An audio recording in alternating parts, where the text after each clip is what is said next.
My crew, we're jammed to abandoned buildings. Sees an empty cup, we fill 'em. I keep my circle tight, vibe just right with my six string singing all night.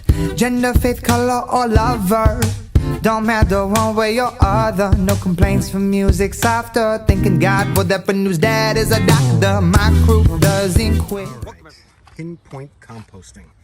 I'm still up into some very, very high heats with this. But I'm going to show you how I fluff it, even though I don't need to right now. I've been in 160 range for, in the red here, hot. 140 to 160. I've been in this range for going on 3 months now. And all the stuff that you see that I put in here is just baking. I'm baking it at 140 to 160 throughout the whole pile. And I'll show you how I started. I started with 3 buckets of slurry or house compost and probably about a ton, or like double that in carbon, which this one I'm going to be using sawdust to experiment with. This one here I use just micro shredded paper. This one here is all I got. So it's all PUD, potential urban duff. From the cardboard to the food scraps that I put in here, we will turn it all into soil in this little dinky two and a half by 3 feet high. So it's so much easier to work with this small compared to my other videos, which I was doing with the carbon-based composting bin. Remember that one? That I have a couple of videos on where I just packed it full with carbon, which was minced leaves at the time, and I used just a liquid slurry, and I got some serious high heat, like I got here. Now, I'm so wondering what the hell we could do with this heat. I'm thinking these little things, let's say you had a bunch of them. It is warm on top, that's for sure. We're going to take a look inside and see exactly what it looks like. But it's warm here. I think at the very least, if my material's up to here and I've got warmth in here, maybe in the winter I could start my seedlings. This could be a little dinky greenhouse where of course you can't go in it, but your plants can go in there. And if you have a couple of them, you can have a bunch of seedlings. That's something I'm going to be working with. Outside greenhouse / composting bin. So that's interesting. Let's take a look at this. We'll take the top off this and see what it looks like. And we'll fluff it, and I'll show you how easy it is to fluff it and get that heat right back up there again. I'm not going to add any liquid, I don't think, but we'll see. So let's open it up. All right, so let's open this up and see what it looks like. All right, so I have it pretty much covered. Plastic all the time. Take this off. And you can see the moisture. This metal is very warm right now. So you did start your seedlings. And again, I've gone 3 months easy in that high heat. So let's say you start your seedlings in January, February, March. You might be able to make it through. I haven't tried it yet. I experimented with kale on it. It worked pretty good, but I didn't video anything on it. But this could be a little dinky greenhouse. You could set it up like that. And that's going to be good for us people who don't have much room. You have this could be a little dinky greenhouse. You get your seedlings started, because you only need your greenhouse for the most part to get your seedlings starting, right? So anyway, let's take the plastic off. I keep this plastic on there to keep the moisture in there, and we'll take that off. And as you could tell, a lot of moisture. Let's stick my hand in here. Very hot. Look at all this white mycelium, or let's take a look at this really good here. There. This heat is just amazing right here, right now. So let's fluff it up and give you a sense of what it looks like. All that gross slurry that I put in there has been baking for many weeks throughout the whole process. Let's see if I can set that up nice. Let's stay like that. Good. All right. So basically what I do is I grab this ice hole maker, right, for ice fishing. And this is what I've been using. I got it for 10 bucks on Facebook Marketplace. Great tool. I'll go right down the middle. And we'll bring all that stuff up. There's a little bit of a smell. There. But you saw all that stuff I put in here. It's almost unrecognizable.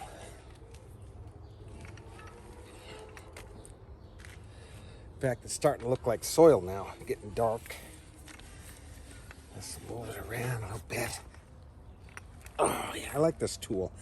So pinpoint composting, so much easier than turning your pile. Instead, you're fluffing it. Get down there deep.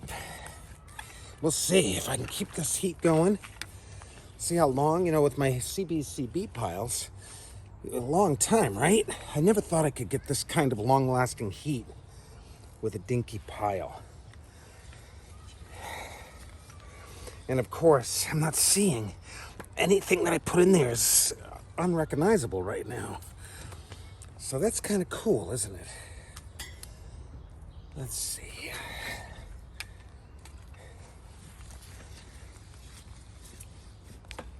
That's how I fluff it up. And I usually fluff it when it starts to go down out of the red. And of course, as I've said many times, there are no no-nos with this. And so there's many, I don't know how this plastic got in there. Marky. I don't want that. My family knows if it's organic, it doesn't go to the trash. I don't know why I'm getting this kind of plastic in there, but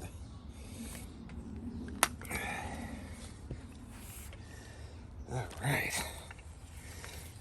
That's all you do. Move it around a little bit.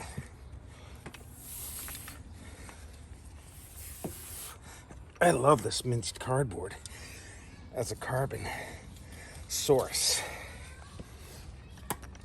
Look at that. So we're really tearing into this pile, aren't we? That's it. I'm doing a little overkill. That's how I fluff it up. And I'm not recognizing anything. All the hot dogs and chicken, whatever meat scraps is totally unrecognizable. That is hot. So much nice, like a soft, warm. There's a little bit of a smell, but not bad.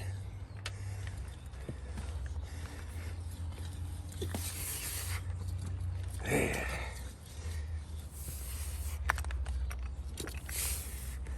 in the corners.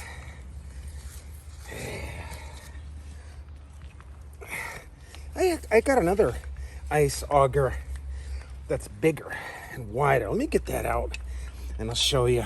I think it's too fat. I think this is the perfect size if you're looking for a good turning compost turner. I think this size is a little more manageable. I'll go get the big one to show you what that's all about. Don't move, I'll be right back. This one here I got for 10 bucks as well. But I think it's a little too big, so I'm gonna turn this and sell this one. It's a little harder to manage, I think. Too big.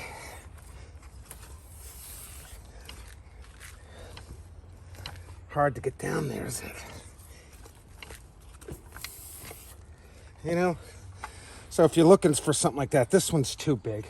I could put them side by side. This one's a little bit more manageable. And of course, on Amazon, they have some that are so darn expensive for what they are.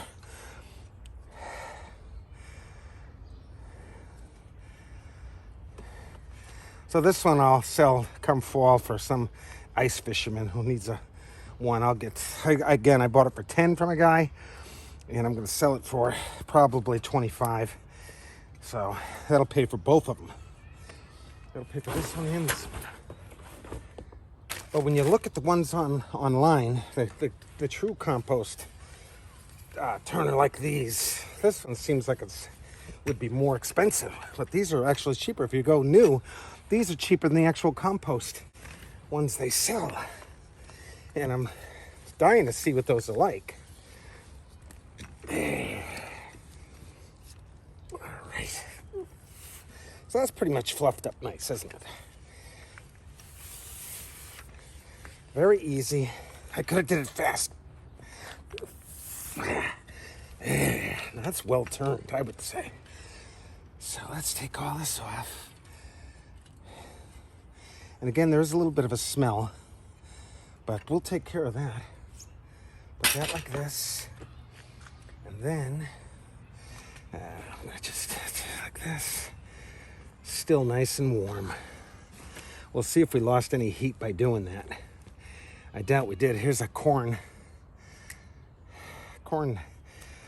husk. You know, this is all just amazing. Crumbling. All that slurry is turning into soil in this little dinky Pinpoint machine. Again, 2.5, maybe 2 by 3 feet high is like 3 months worth of all of our organics. We're talking thousands of pounds, folks, that have been stopped from going to the landfill, and we'll turn it into soil and keep it in our yard. And I kind of do something like this too. Sometimes I just do this without doing the auger. This will help turn it around as well, the Excalibur. That's it. I didn't have to take it all apart and flip it. I fluffed it. So that's that. Now, what I'll do is I'll add some holes. Okay. I got this tool for little holes. Okay. Just like that. Put a bunch of little holes. And you know it's getting air because it's so hot. So it's not anaerobic, it's aerobic. And micro shredder, I can't say enough. We use it as cat litter. We use it as a carbon, of course, to cover our organics.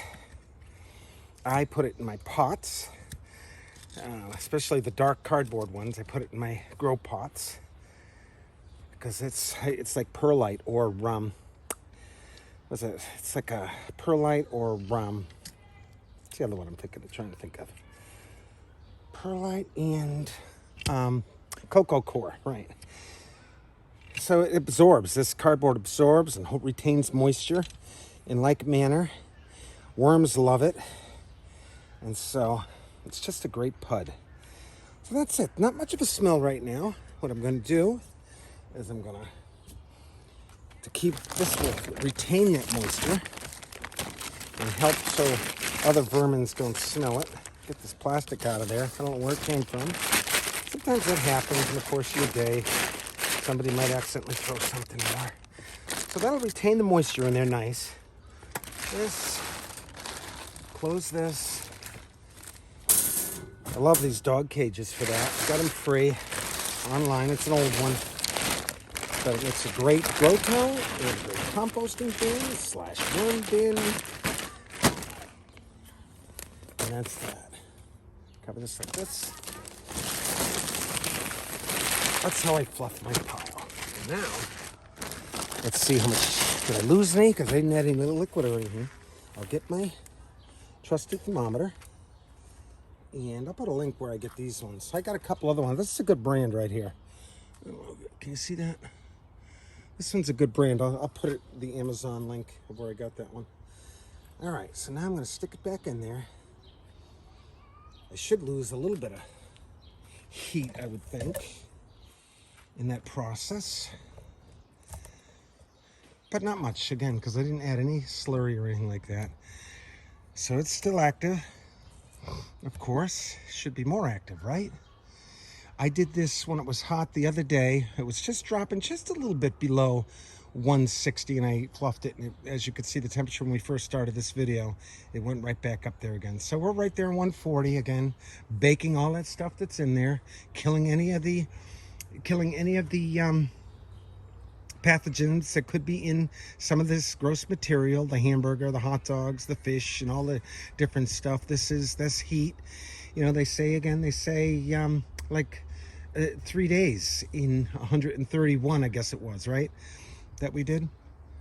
3 days, I've gone 3 months with this heat. So I'll keep you posted on this pile. And again, as I've said, it's using the Joseph Jenkins method, of course. I'm going to go to this pile next. And I'll do a video because I'm getting ready to start this pile. And, you know, for my family, I think 2 would be good. But I've got another dog. I've got this thing here. I love these things. This is shelving from that people were throwing away. I've got 3 of these setups. That is a good size right here. This is the one I'm going to use as my greenhouse for next year's experiment because it's nice and tall. I'll put the my material up to here, right? I'll get that heat that I'm getting over here. Hopefully start like the end of December, beginning of January, and this I'll cover it similar to this so light can get in. I won't have all these leaves on the trees blocking, so there'll be light there. And we're going to experiment with this heat to keep this little greenhouse area warm. We'll see. So, and I'm only showing you in case anybody is so inclined to think this is a fairly good idea, just so we can open source this pinpoint composting, and then how these can be little greenhouses. And like this one here is a little too dark because I got cardboard all the way up to here. But imagine this is probably 2 feet, 4 feet high. Right, and again, we'll keep our pile like it is over here, about this high, 3 feet high, and this will be our growing grounds for all our seedlings. We'll be able to put a lot of seeds in there for us people who live in New England or England or Germany or Holland, all those cold places. Maybe we can get a jump start on our seedlings. There's the temperature. I'm going to close right now. Remember, folks, we are going to change this world one urban farmer at a time, and we're going to teach everybody all is sacred, nothing wasted. We're going to have to learn to do it ourselves, folks, because these corporate entities that we're paying to do all this stuff for us, they're not doing the right thing, and they're not about to do the right thing as long as they are in it for the almighty dollar. All right, this is going to go back up to 160. My name is Mark from Eve Growing, Eve Eco Vertical Evolution. It's the evening. And so we lost no heat. In fact, we gained a little bit of a speck, I think. We gained a speck, so it's still heating up. I certainly didn't need to fluff it up, but I added more aeration, and I think I'll be able to keep this hot like this. Next time I might have to add some nitrogen in the form of either liquid slurry or just H2O itself. Little agua or water, right? All right, this is Mark from Eve Growing, signing out. We will change this planet one urban farmer at a time as we grow up together. Over and out.